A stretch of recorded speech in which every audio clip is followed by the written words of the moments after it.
Salut tout le monde, j'espère que vous allez bien. Pour ceux qui me découvrent, moi c'est Pépito. Et dans cette vidéo, nous allons parler de Classico, le Classico qu'il y aura jeudi, et aussi de la polémique autour de David Alaba concernant le vote au trophée The Best. J'espère que vous êtes prêts. Alors, on en parle.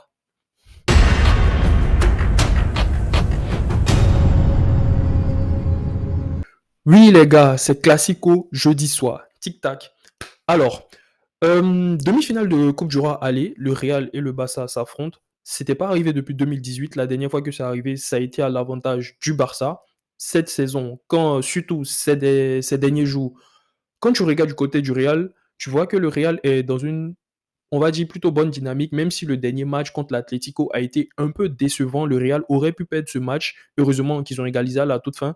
Mais le Real a une très belle victoire référence contre Liverpool et avant ça sort d'une victoire en Coupe du Monde des clubs. Le Real qui avait peiné au début de l'année 2023 à relancer la machine, relancer une série de victoires, tout ça. Le Real est plutôt bon, même si voilà, tu as certains matchs où il y a des insuffisances, tu as certains trucs qui manquent.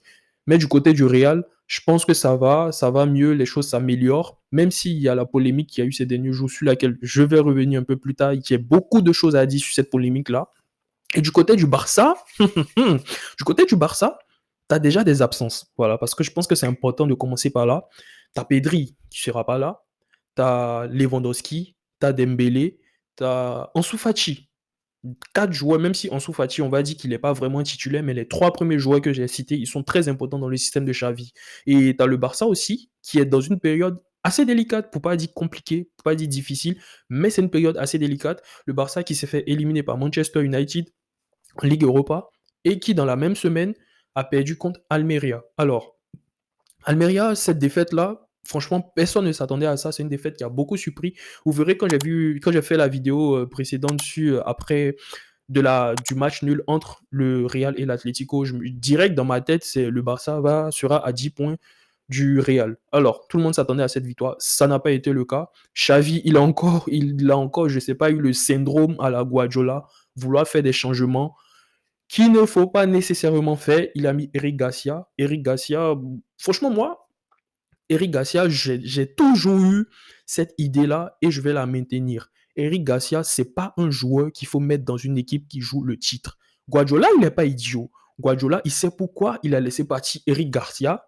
Il sait pourquoi il a laissé partir Ferran Torres. C'est pas le fruit du hasard. Oui, Ferran Torres, même si à City, personnellement, pour moi, je trouve qu'à City, il était meilleur qu'au Barça, mais il les a pas laissés partir pour rien. Et parce que depuis, on entend des rumeurs, en fait. Oui, Bernardo Silva avait venu au Barça, mais Bernardo Silva, il est toujours joueur de City. Pourquoi? Parce que voilà, il sait quel joueur il peut se permettre de laisser partir et quel il peut pas se permettre.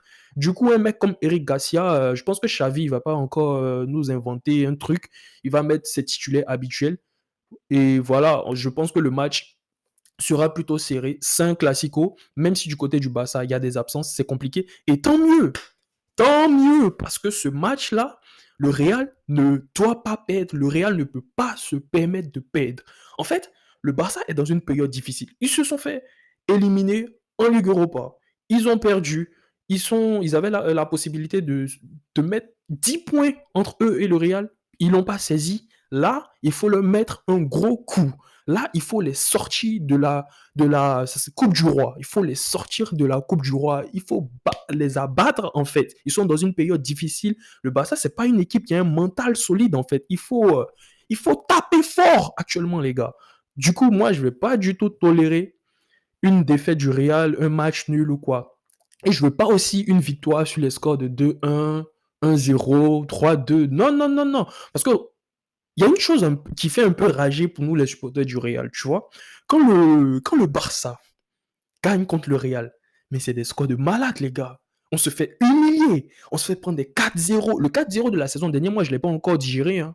Pas du tout. La Magneta, j'ai mis des années à digérer. Ce 4-0-là, je ne l'ai pas encore digéré.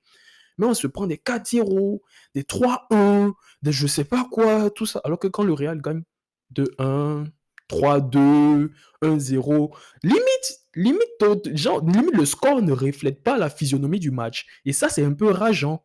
Du coup, ce match-là, j'espère que le Real va les taper comme du n'importe quoi. Voilà, je l'ai dit, je l'ai dit. Moi, je veux que le Real les tape comme du n'importe quoi. Déjà, il faut qu'on les élimine en Coupe du Roi. Et en championnat, on verra ce que ça va donner. On verra. Lewandowski qui vient en fin mars, les autres, c'est mi-mars. Mais là, il y a encore des matchs avant la trêve internationale. On verra ce que ça va donner. S'ils perdent et si nous on gagne, ça peut faire quelque chose. On ne sait pas. La Liga, le football, on ne sait jamais. On verra ce que ça va donner. Maintenant, je veux parler un peu de la polémique autour du trophée The Best. Alors, déjà la polémique pour contextualiser, le truc c'est quoi? C'est que Alaba, capitaine de l'Autriche et coéquipier de Karim Benzema au Real Madrid. Alors, on sait que les trophées The Best, ce sont les capitaines des équipes nationales qui votent. Ils votent, ils ont un top 3 et voilà, en fonction des votes de tout un chacun, on voit qui a obtenu le plus de votes, qui a été le plus de fois classé premier, deuxième, etc. Et on fait un classement pour attribuer le trophée The Best à un footballeur, à un joueur. Du coup, là, t'as Alaba qui a voté Messi en 1, Benzema en 2. Du coup, là, ça fait un peu polémique, en fait. Et déjà, même, je tiens à vous dire que le vainqueur du trophée The Best, c'est Messi. Déjà, ça, moi, je trouve pas logique. On parle de l'année 2022. Messi, il n'a pas été bon durant toute l'année 2022. Messi, il a été bon pendant un seul mois, pendant la Coupe du Monde. Oui, vous allez dire, c'est la Coupe du Monde, le meilleur trophée au monde, tout ça, tout ce que vous voulez. D'accord. Mais quand tu regardes dans l'ensemble, Messi, il a été meilleur joueur de la Coupe du Monde, d'accord. Il a gagné la Coupe du Monde, d'accord. Mais sa saison en Ligue 1 à Paris, c'est du n'importe quoi. C'est du n'importe quoi. Messi, sa saison en Ligue 1, il finit même pas dans le 11 de Ligue 1. Il n'est pas meilleur buteur de Ligue 1. Il gagne pas la Champions League. Il n'est pas meilleur buteur de Champions League. Bref, c'est le néant. Il fait rien à Paris. Il a rien foutu. C'est son début de saison qui est un peu soigné. Il a ses stats. Mais là encore, tu regardes du côté de Benzema. Benzema, c'est Ligue des Champions. Meilleur buteur de Ligue des Champions. Meilleur buteur de Liga. Champion d'Espagne. Vous voulez quoi? Vous voulez quoi pour donner ce titre à Benzema? Vous voulez quoi en fait? Et quand on vient sur Alaba, il s'est justifié en disant concernant le FIFA The Best Award, l'équipe nationale autrichienne vote pour ce prix en équipe, pas moi seul. Déjà, il veut nous faire comprendre qu'il n'est pas le seul à voter dans son équipe nationale, peut-être ils ont un certain, voilà, ils font une certaine réunion pour se mettre d'accord pour qui voter. Ok. Tout le monde dans le conseil d'équipe peut voter et c'est ainsi que cela est décidé. D'accord. Du coup, il nous explique que tout le monde vote et c'est comme ça que c'est décidé qui sera premier, deuxième, troisième dans le classement. Après, il nous dit, tout le monde sait, surtout Karim, combien je l'admire, lui et ses performances. Ok. Monsieur David Alaba, c'est ce qu'il nous dit pour se justifier. Ok.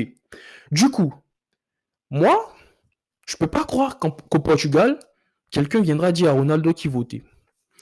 Je ne peux pas croire qu'en Argentine, quelqu'un viendra dire à Messi qui votait. Et même si tu n'es pas le seul à voter, quand tu regardes la saison que ton coéquipier a fait, à la base, on l'a vu, en Ligue des Champions, c'est lui qui soulevait les chaises pour faire des célébrations de je sais pas quoi dans les vestiaires, c'est lui qui dansait. Frère, un mec comme Benzema qui a sorti le Real dans des situations pas possibles, et tu le votes en deuxième, et tu mets Messi devant. Déjà ça, c'est pas compréhensible.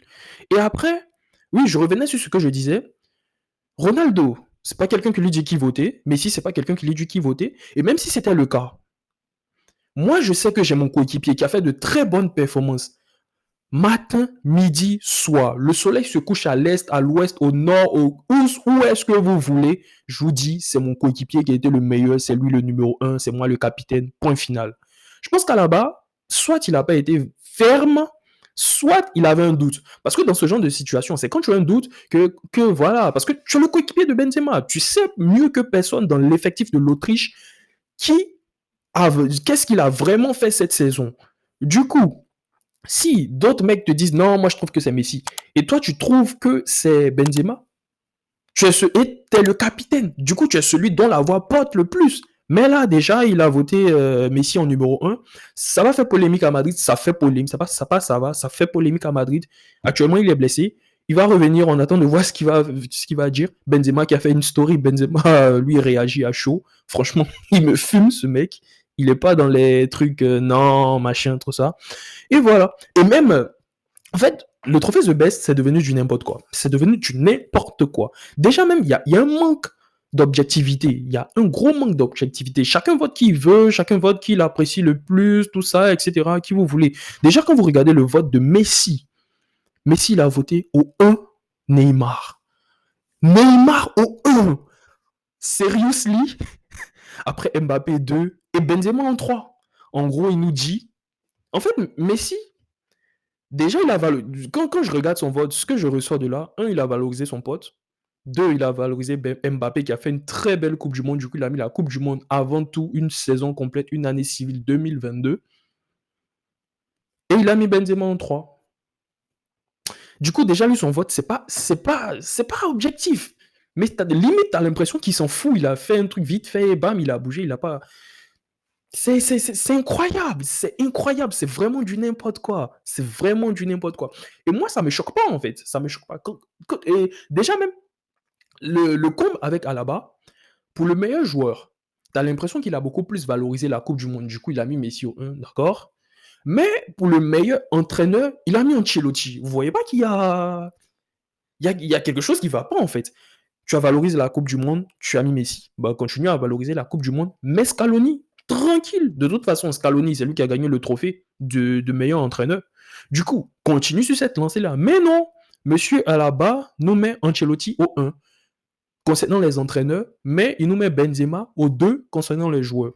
Moi, je comprends pas. Je comprends pas. Il y a zéro cohérence. Et déjà, du côté de l'UEFA et de la FIFA, franchement, faut arrêter d'espérer des choix objectifs de leur part. Parce que franchement, je pense qu'ils ont. C'est pas, je pense. Ils ont une dent contre le Real, le Barça, la Juve, tout ça, etc. Du coup, je pense que maintenant, quand il y aura des nominations à donner à certains joueurs du Real ou du Barça, faudrait que le mec il batte la concurrence pour que ce soit genre, vraiment évident pour qu'il ait sa récompense. Par exemple, Benzema au Ballon d'Or. Benzema, il a battu la concurrence. Du coup, tranquille, ils lui ont donné son ballon d'or. Mais je pense qu'à chaque fois qu'ils auront l'opportunité de donner à un autre joueur différent du Real, du Barça, etc., tout ça, ils vont le faire, ils vont pas se gêner. Parce que voilà, avec le projet de la Super League, tout ça, ils ont vraiment une dent contre ces clubs-là. Et c'est un peu ça. Parce que moi, je comprends pas, hein, je comprends pas comment The Best, Benzema n'a pas pu l'avoir.